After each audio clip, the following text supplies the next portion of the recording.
Hello, everybody, and thank you for tuning into the Liberty Report. As you see, we are not in the studio. We have not quite been able to recover from the hurricane. I'm still tied down at my home, but I did want to reach you through at least some audio and talk about the economy. And today, the co-host will be Chris Rossini, who's high and dry in New Jersey. Chris, welcome to the program today. Hello, Dr. Paul. Good to be with you again. Good, and this is probably a variation of what we usually do, and that is Mythbusters, but we're going to talk a lot about the economy and what's going on. Chris, you have a few suggested items that we might talk about. Yes, we're going to concentrate a lot on the Fed today because they seem to always fly under the radar. There's a lot of stuff in the news that has to do with foreign policy, which is very important, and there's also stuff that isn't important. But the Fed is guaranteed to stay out of the limelight, so we're going to shine a light on them again. We'll start with bubbles, and it seems like no matter how many times we experience the booms and the busts that the Fed creates, the prescription is always the same for them to save us, quote unquote, and just do it again. Well, they have done it again, and there's a lot of bubbles. So if you could cover those right now, Dr. Paul, thanks. Yes, and the left and the liberals, the Keynesian, always want to say, well, this is all consequence of capitalism, too much freedom, this is inevitable, and that's why the economy will always collapse under free markets. But there is some fluctuations in market, supply and demand. Prices go up, there's more production. If they overproduce, they have to back off. But there's sort of soft cycles that go in and back and forth as the market adjusts. But that's normal and natural. When you talk about bubbles, it's abnormal because what has happened is most important information for anybody, whether you're a saver or an investor, an entrepreneur, or whatever, the most important information on making a good judgment is what the interest rates are. That tells you how productive the society is, what the people are doing. Are they saving? If they're not saving, interest rates would go up, and then the people who are investing might have a different opinion. But the Federal Reserve, since its very beginning, interfered with interest rates. And as the years went on, much more so, and they don't say that all the time. What they say is, well, we have to stimulate the economy because it's important. They don't believe in free markets from the very beginning, but it's gotten worse. The worse the problems have gotten, the more the people and the markets and the financiers are becoming dependent on government manipulation of interest rates. And yet it is this production, keeping interest rates low, supposedly to help the economy, is something that if it doesn't go well, it makes the distortions, and that is it causes not so much a healthy growth on the economy, but it causes inflation of prices, and prices get out of hand, and then that sends a false signal. Matter of fact, if prices don't go up, our central bank, the Federal Reserve, gets a little bit annoyed. So they try to keep stimulating, but the bubbles are there right now. We're back in housing bubble. We're back. Even the automobile industry is in a bubble. Everything is distorted. Everything is distorted because the lack of knowledge about the real interest rates causes not only higher prices in different areas, but it causes malinvestment. It causes business people to build too much in the wrong areas. And instead of allowing correcting the mistakes of the Fed, which they have done over the years, this all stopped, probably in this century, both in the 2000 downturn as well as certainly in 2009. Instead of allowing corrections to occur and liquidate debt and liquidate malinvestment, they just said pile on, print, and that is what they have been doing, and it's really massive, and it's international like it's never been before. In the past 10 years, the central banks have purchased over $15 trillion worth of sovereign debt, and even this year they added another $1.5 trillion, which means they're not stopping. They're in a panic mode. They can't understand it. Our beliefs aren't working. Print money and the markets will respond. And at certain periods of time in the destruction of a currency, that does work, but eventually it fails to work, and more is necessary. So what has happened, they've created the biggest bubble, and that's the bubble in debt, sovereign debt. And that is what we're living on, and the people who trade in it and deal with it can make a lot of money, and the markets can make money. And even with interest rates very, very low, people can still make money at this when they're in business with the Federal Reserve. But the people suffer, and they don't do well, and they pretend they're going to take care of them, but they really don't.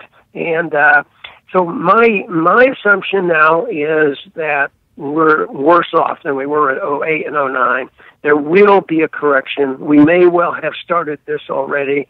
I predict a time that in the not too distant future, you will not hear our president bragging about the wonderful marketplace and how positive it's been ever since he's been president. I don't think you're going to hear that too much, because he will have to start blaming. Hopefully, he'll blame the right thing, and that is the Federal Reserve and big spenders, the Republicans and the Democrats. But that's not likely. That's not likely to happen. But I think that the correction is on its way. It's going to get much worse. It's going to be worse than 07 and 08, 09, and therefore it's urgent that as many people as possible come around to understanding, how did this all come about? Is it the fallacies of the free market, like we're hearing incessantly, or could it be the fallacies of progressivism, big spending, big government, and central banking that creates money out of thin air, and when they don't know what to do and nothing is working, just create that much more. It's failing, and pretty soon they're going to have to wake up and admit the truth. Some are already admitting the truth, and there are some negative opinions about central banking, but right now that's the only game in town until the whole financial system is destroyed. Mm-hmm. And one key thing that I'll take from what you said there is the people suffer, and that's what the Fed does, even though they're hidden from us. And I have a very firsthand experience yesterday. I was walking into the supermarket, and as I'm walking in, a couple is walking out, and they were loud enough for me to hear their conversation, and they were just complaining about how expensive everything is. The potato salad was this much, and they couldn't believe it, and they were frustrated. And in my mind, I'm not saying anything to them, but I know that the Fed has a hand in that, and they most likely have no idea about that. So if you could talk about the Fed's bogus 2% inflation target that they have, is that even moral to have? And what's the actual reality of inflation? Well, it's the most foolish thing I ever heard to have this official policy. It is the policy, but they usually aren't so blunt about it. But to brag about it and say this is astute economic monetary planning, and this is what we want. If we have prices going up at 2%, things will be much better off. But that's like saying, I'm going to take 2% of your savings every single year. And of course, it's much more than that. Like the people you overheard, they know there's a problem out there. It's just because government statistics can deceive us. And the government CPI isn't anything like it was in the 70s. Some people, and yet they try to deny it. But the idea that if prices go up, we'll be better off, it's insane. Jobs aren't going up. That one other thing that they claim, that if you create a lot of credit, real wages will go up. Even today, we had a report, real wages are not going up. They're going down, if anything. We know that there's a tremendous number of people who are not in the labor participation. The labor participation rate is down to 63% or something. So even though you read statistics and hear statistics of all these new jobs, the big picture shows that the good jobs aren't out there, and if they do have a job, their standard of living is going down, and a lot of people on fixed incomes, like the elderly, their standard of living is going down a lot more than anybody realizes. But all they're going to do is print more money, like this is going to solve the problem. The other thing is, recently, in the news, just yesterday and today, they were talking about, Trump and some people in Congress, especially liberal Democrats, they want to end this whole thing about, national debt limit, raise the national debt. It's such a nuisance to always have to raise the debt, and it becomes political, But the truth is, it's hardly the solution. They're right. It's secondary to what the problem is. But the whole thing is, the reason that the debt is a problem is we've created a system of big government spending, welfare and warfare and easy money and intervention and boosting all these bubbles. And what do? They feed into debt. They couldn't have it. If you didn't have a Fed, we wouldn't have a national debt. Who would pay for it? We'd have maybe, if it were legal, it would be some, but nothing like we have now, $20 trillion of debt. So they said, well, it's a nuisance. Let's get rid of it. But it's really telling us there's something seriously wrong. And, of course, the culprit is the facilitator. The facilitator is the Fed, who's always there to stand by. Liberal conservatives who like war spending and liberal conservatives who like welfare spending, and financial people in the markets, they need and want help all the time. And then it's also the propping up of other currencies that we're supposed to be doing as the reserve currency of the world. So we're far from understanding, at least at the official levels, that what is really going on. And, the other thing that has done, which is serious, and this might be a big crack in the bubble, and that is the bubble in the reserve currency of the world. In less than last year, our dollar has been down 10% over with the the other currencies, and it's at a 32-month low. And that's pretty significant. Now, that might not alarm some of the people in the administration, and a lot of populist protectionists like it. They want the weak dollar. Well, that'll help our exports, and they want that. But it's a form of protectionism. But you can't get rich by debasing the currency. You can't get rich by having a weak dollar, so you spend more for imports, or you can't get rich by causing retail prices to go up by our consumer. If we care American people first, you don't promote inflation. Therefore, you don't promote debt, and you address the subject of the Federal Reserve. That would be dealing with the American people first. As a matter of fact, there would be a spin-off, and we would help the world in this problem anyway, except we have done the opposite. We've been in charge of the world currency, especially since World War II, and so we've exported our inflation, and we still do, but it looks like it just may be coming to an end. Yep, let's hope so. And even though we're forced to live under this crooked system that we have, real money is always waiting in the wings. And as you pointed out to me earlier before the show, year to date, the price of gold is up approximately 17%, which is very good for the year. Now, central banking advocates and Keynesians, they don't want us paying attention to gold. A lot of them call it just a pile of rocks. You don't need that. Yet the price of gold tells us that it's not just a pile of rocks. Can you talk about that, Dr. Paul? No, 6,000 years of history to back up our beliefs on this. But we have to realize that we have to challenge the official pronouncement of Chairman Yellen, because I wanted to make sure, about gold being money. So I wanted to get some reassurance from her. Asked her, no, that was Bernanke. I'm sorry. Is gold money? And he said, no, it isn't. So we're challenging the Federal Reserve, but that's our business, is challenge the Federal Reserve. But they don't want the rules of the gold standard. That would immediately limit, big government spending. It would change the whole nature of what has happened. And because in the early stages of the debasement of a strong currency, actually things get better. So we have done well over the many decades because we were making use of the wealth that we have accumulated. But now that is coming to an end. The dollar is a better measurement of really what's happening in terms of gold. The price of gold is important. The value of the dollar to other currencies is good. But in a way, even if the dollar didn't go down a lot with the other currencies, it might be because the other currencies are weak, which they are. But even with the other weak currency, our dollar still goes down. But the gold is a very good way to measure what's happening to a country, how much spending we have, how much debt we have, what's happening to the system. It's not going to be good on a very short term, because things don't work quite that well.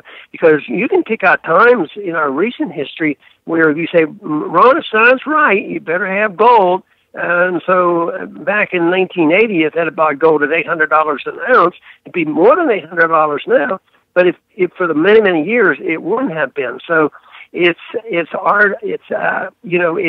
not going to be instantaneously. Besides, government is rigging the price of gold all the time, and they rigged the price of gold at $35 an ounce, and that lasted for decades until finally that broke down and gold went from 35 to 800, which is a reflection of what reality was. Although the market is not, it doesn't stop on a dime. Sometimes it overreacts, sometimes it underreacts. So it went from 35 to 800. That's a huge gain, and that was by, from the 1971 to 1980. And then for almost 20 years, gold was in the doldrums.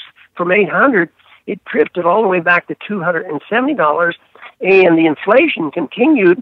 But the people didn't discount it. They weren't concerned, and I guess they figured, it'll work out. So, but come year 2000, gold is back down to 270, and all of a sudden the market decides and overwhelms the government rigging the prices, and the market takes the price of gold up to $800.